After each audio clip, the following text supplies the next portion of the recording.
আসলে একজন মা, একজন বাবা ওই বিষয়টা উপলব্ধি করতে পারে যে সন্তানকে বিবাহর উপযুক্ত করে বিবাহ দেওয়াটা কতটুকু পেরেশানি।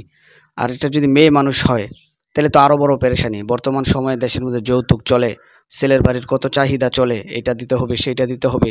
শত আবদার পূরণ করার পরে, বরযাত্রী খাওয়ানোর পরে মা-বাবার উপরে কি পরিমাণে অত্যাচার যায়।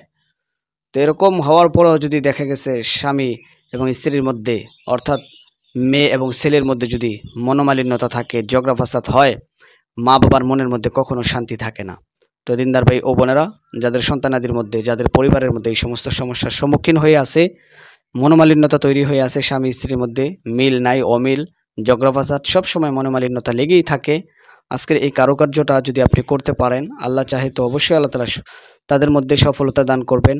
মনোমালিন্যতা দূর করে তাদের মধ্যে মিল মহাব্বত পয়দা করে দিবেন ইনশাআল্লাহু তাআলা। একটা গাছের মধ্যে, উঁচু একটা ডালের মধ্যে এটা লটকাই দিতে হবে, যে তাবিজখানা। স্ক্রিনে দেখেন একটা তাবিজ দিলাম, এর মাঝখানে ওই ছেলের নাম এবং তার স্ত্রীর নাম। যদি স্ত্রী হয় স্ত্রীর নাম এবং ছেলের নাম, মানে স্বামীর নাম, দুইজনের নাম দিয়ে মাঝখানে নকশাটার এটা যেভাবে আছে ওইভাবে লিখতে হবে। পারলে জাফরান কালি দিয়া লিখবেন, লেখা তাবিজ আকারে ভরে অথবা পলিটিনে পেঁচাইয়া উঁচা এক গাছের মধ্যে, যে গাছের ডালপালা কাটা হয় না, ওই গাছের মধ্যে লটকায় দিবেন ইনশাআল্লাহ। বাতাসে গাছের ডালপালা লড়বে, তাবিজখানাও লড়বে, তার দিলের মধ্যে স্বামীর জন্য, স্ত্রীর জন্য নাড়া দিয়া উঠবে, মায়া হবে।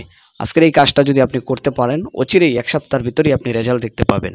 তো দিনদার ভাই ও বোনেরা, যারা এই সমস্ত সমস্যার সম্মুখীন হয়ে আছেন, এই কাজগুলো আপনি তাদেরকে করে দেন, আপনি নিজে করেন, দেখবেন অবশ্যই সফলতা আসবে, মিল মহাব্বত পয়দা হবে। আল্লাহ আমাদেরকে কবুল করেন, সকলের মনের আশা আল্লাহ রাব্বুল আলামিন কবুল করেন, আমিন।